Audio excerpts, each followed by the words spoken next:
Gentlemen, I'm actually doing a review, frankly speaking. The authority on it, Brigadier Tanwar has already said what is to be said in the trials. And he's editing the appointment in which I would be there. I don't know what else can be added. But I give an inflection difference to it from my outlook as to how we should look at it as industry and what are the problems. Now let me tell you very frankly speaking, people say cut down on trials, cut down on time of trials.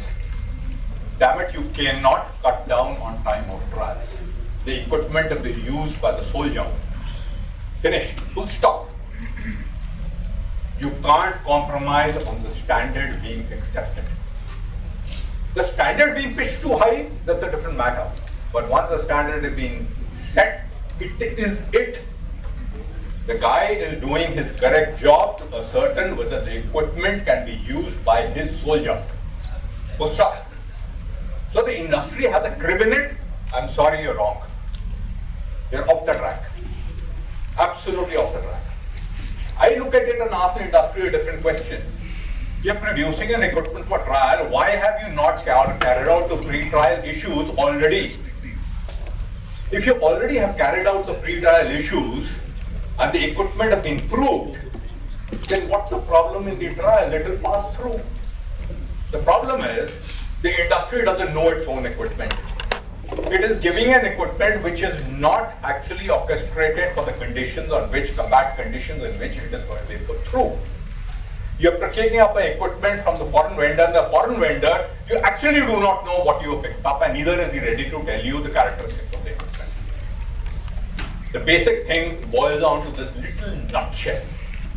And if you understand what that nutshell is, you understand why the trials are a Waterloo for a large number of people. So gentlemen, let me just put it there. It is not user trials. User trials actually start up at the RFI stage. If you do not provide the correct inputs to the man, it does not make the correct SQR. The SQR is supposed to be prudent, neither high-pitched or neither low-pitched. How does he come to a conclusion to it? He's got a large number of inputs, but one major input is what is the equipment you're going to give to him. If that reply to the RFI is wishy-washy, then the SQRs are going to be wishy-washy. It's as simple as that. It boils down to this issue. Yes and no, the industry has actually not made the complete equipment. It does not know the technical capability of the equipment. It's picking up the equipment from the foreign vendor. The foreign vendor is refusing to tell him the technical capabilities of the equipment because he fears that he is going to lose his interest in the equipment.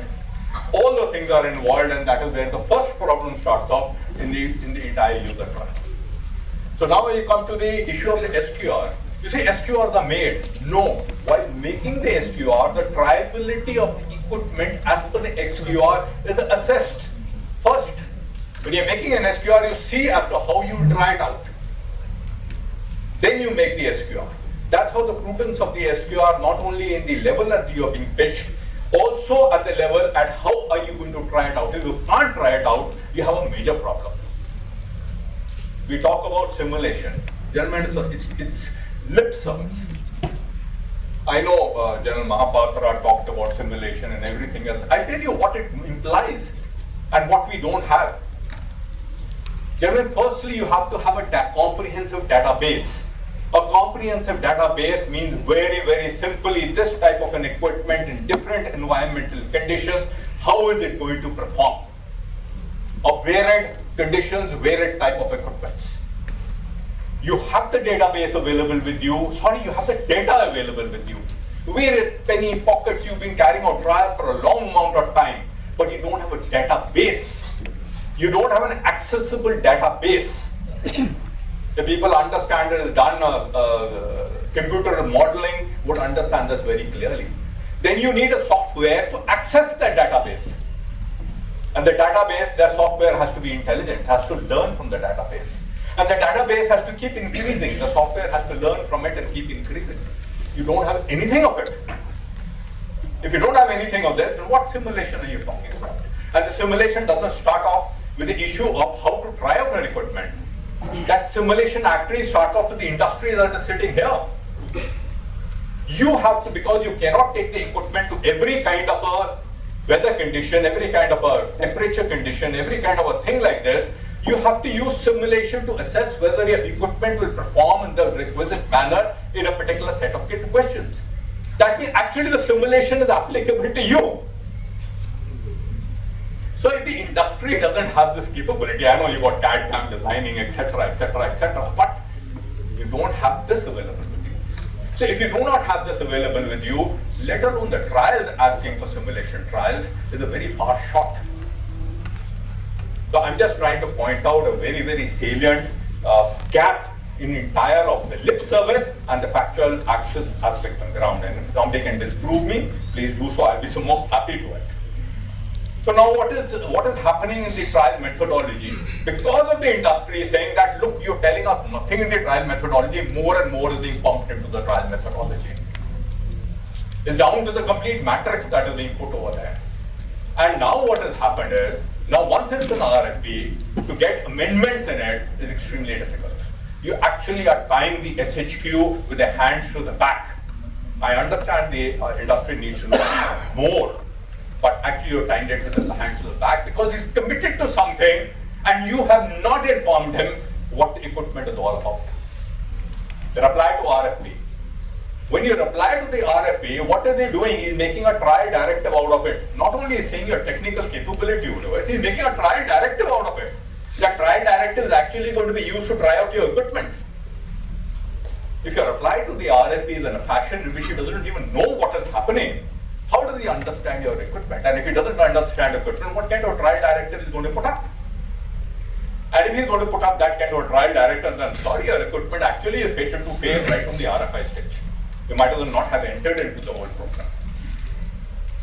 Next, we come to the issue of the pre-trial meeting. You have a number of interactions with the vendors in complicated cases. At times, we used to go through 3-4 interactions. Salman is sitting there. When he was a colonel over there, I was a brigadier. Numerous amount of interactions, even as a major general, with the vendors to try and sort out. Try out the equipment for acceptance, not for rejection. Remember, we want the equipment. We don't want to reject it. We're desperate for the equipment. We're pleading for the equipment. So, in the interaction, what happens? It's not the technical representative that comes. It is that MBA qualified person who comes over there and he doesn't even know what his equipment is all about. So when that person who's technically qualified is asking questions, he cannot answer. If he can't answer, the trial directive is going to be they're going to cut off. So, gentlemen, this is a very, very important issue in the entire process. And that's how I put in the inflection into it, that look, if the inputs are not there, you have a problem right at the inception stage and through the complete stage.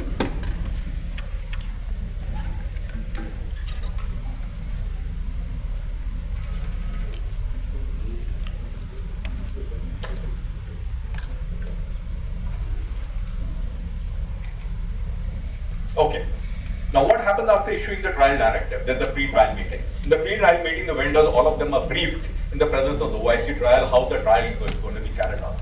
There's a complete trial practice, complete thing given as to what are the attributes, who's responsible, exactly where is the certificate of conformance, which have already been given in the RFP. Where was the certificate of conformance given from? From your acceptability. Now you will not be able to provide the certificate of conformance or not from the complete accredited lab. Again, the problem starts up. He will try it out. He has the authority to try it out and he shall do so. Now the EUT submission is within 8 weeks given from the trial directive. There was a flexibility available in which you could, the vendor could go back, make up, because that's the time when the realization suddenly drawn that this is what is to be done to the equipment. So he could manipulate a little, not manipulate, he could adjust a little bit and produce the equipment. Not the hardly any time for it. He has to give all things like SMTs. I won't go into it because enough of it is talked about. However, please remember, when you give your equipment for trials, the complete lot, not only the equipment, the complete documentations is inspected and taken on charge by the OIC trials. Should it be deficient in kind of a manner, then obviously he will not accept the equipment or not accept the documentation.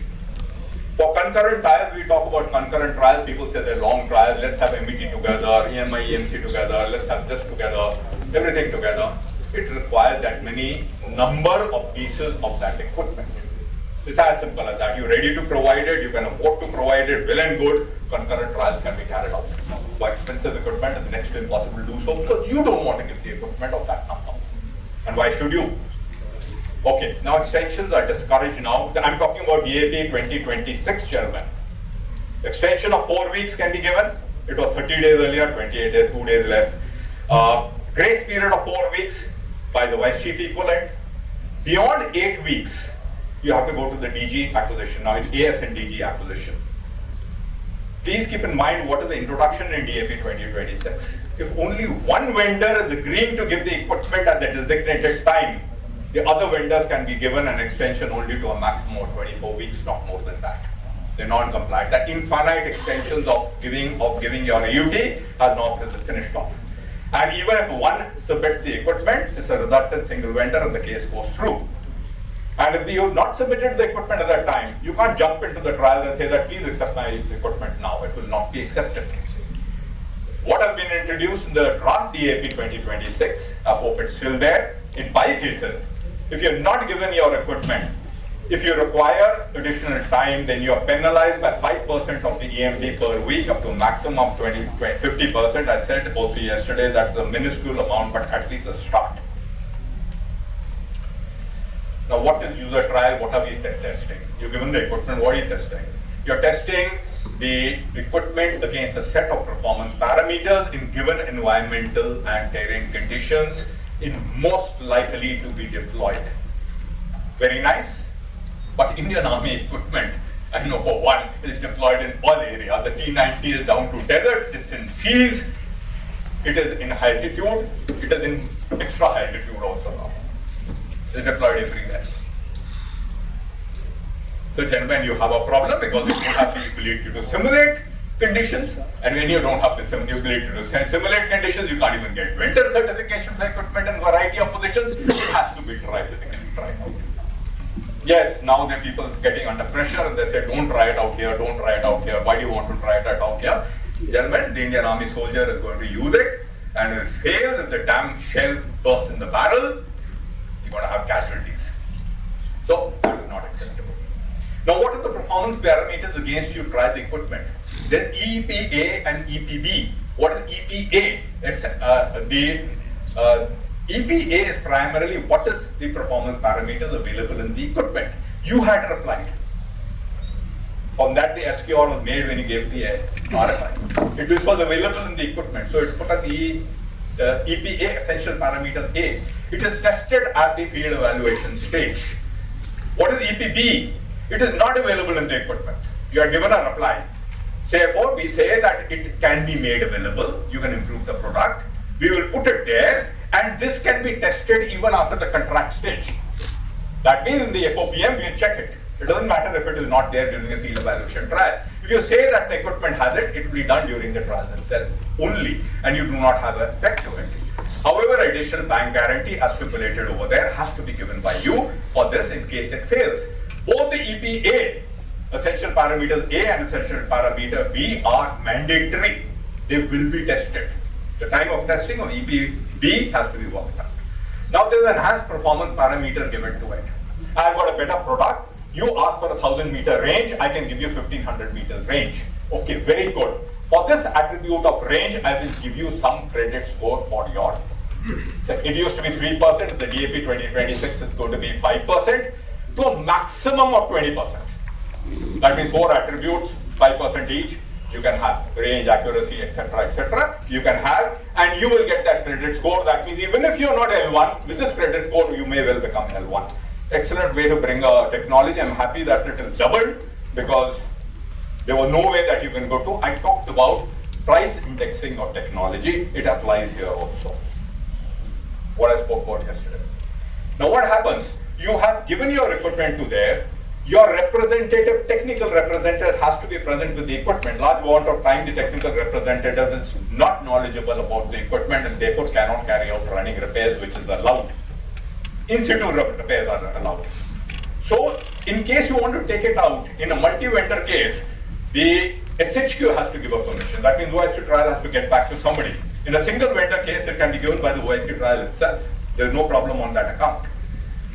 Your representative has to be seated at a viewing distance from the product. He cannot interfere with the ongoing trial, but he can be invited by the OIC trials to come and intervene or a question or some kind of a problem that is there. All verbal communications are given in writing, so there's nothing that is wishy-washy in it. You are given in writing and told that exactly this after the debriefing has been carried out by you almost at the daily basis. After each stage of trial, you debriefed and told exactly what is there. And what is important is normally the transportation of the equipment from one side to the other is the responsibility of the vendor itself. What is more important is the sealing and the desealing. At times the complaints come in, it's supposed to be sealed and desealed in your representative's presence. The compensation now, we talked about it yesterday, more about it, small compensations of 10% on unit cost of L1 or 10 crore, whichever is less. And now what it is said, DPT should be completed within 24 weeks in DAP 2026. It has been increased from 16 weeks to 24 weeks, and with 12 weeks for winter trials, which remain in DAP 2026 also. Additional time can be accorded. The DG acquisition is 6 months, and the DPB and for the Services Procurement Board, that is the A1 authority, within 12 months, no longer you have to go back to the DAP for it. Certain issues out here that are there, I talked about it yesterday, I won't talk about it here. You talked about the two-stage trial, we talked about the trial before issue of RFP, no issue, and the DDG Alpha has already talked about confirmatory trial. I do not wish to repeat it. The certain certificates should be given. You talked about it, but here it is flashed. Fit for military use, you are given it for trials, it is fit for military use, DGQA will issue out a certificate. You have given a specification. And the equipment, while being testing, it's been tested against your specifications also. You will get a certificate fit as per vendor certification. There has been a field outcome to it also where DGQA is not involved, QA trials are not involved. So you're giving you the certificate of field trials outcome also. Now gentlemen, I think I have finished with my presentation. Except for the user, this already been talked about by people. Now I would like to, I still got a lot of time, I really cut down my time to 10 minutes instead of 30 minutes. So then I have a little time. I will give you a hilarious example, but this hilarious example will bring a lesson to you. We were trying out UAVs at a time when nobody was talking about UAVs. So gentlemen, the first lesson is the army is not blind, it is already planning much in advance for things that you had dawned on you today.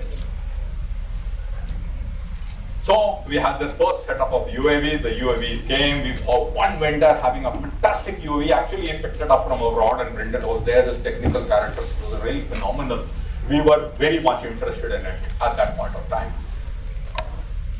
Okay, so we have the vendor interaction, everything has been made and trial directive has been issued out. So I tell them during the pre-trial briefing that gentlemen, please go and fly your UAVs in various areas to ascertain the fact that they're okay. Everything was important, though it was by Indian, but everything was important.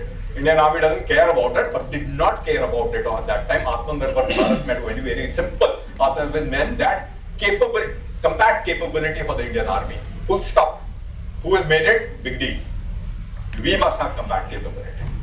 So, I said, please try it out in various areas. To go to high altitude, I will facilitate it. People are not allowed to go to certain areas where we want to do test it. I will facilitate it.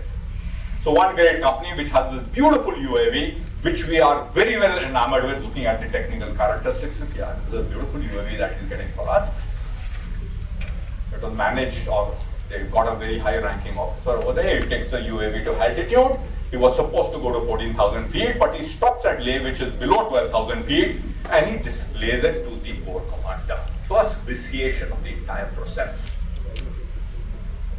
He vitiates it by showing it to the corps commander, thinking that it will further his interests.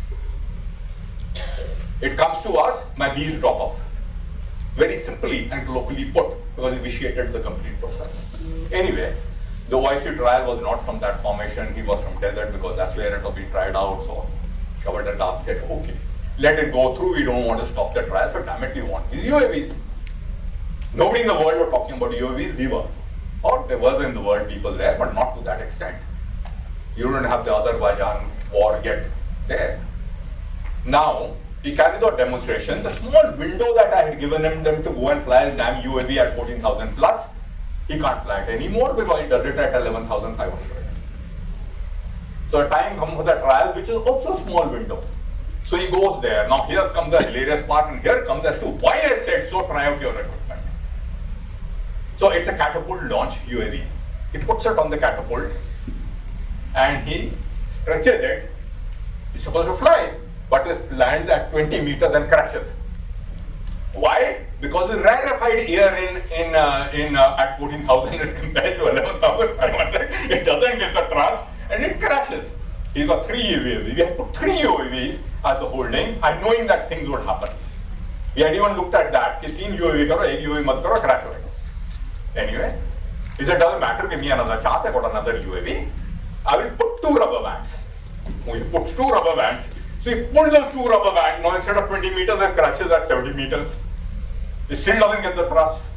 It just goes and crashes. Maybe at 50 meters, it goes and crashes. Now you got 1 UAV less. Now he put 3 rubber bands. I saw the video of it, it was hilarious. One guy couldn't pull 3 rubber bands. The second guy held this guy with the bloody stomach and he's bloody pulling him. So the second could pull it, the third is pulling him like this. Now the rubber band has brittle at 14,500 feet and the temperatures are good. Minus more 10 degrees to 15 degrees to what it has been tested at 11,500 degrees at 1 month prior. They're brittle, they break. So like a Charlie Chaplin movie, there are 3 chaps lying on the stomach, each on top of it, and the UAVs failed, gentlemen. He doesn't have any more UAVs left. What exactly took place is simply there in this complete lesson. It's simply there in the complete lesson. You can draw your things from there. Whatever I have said till now, this lesson this can be derived from it. And who do you blame thereafter? The conducting unit? No.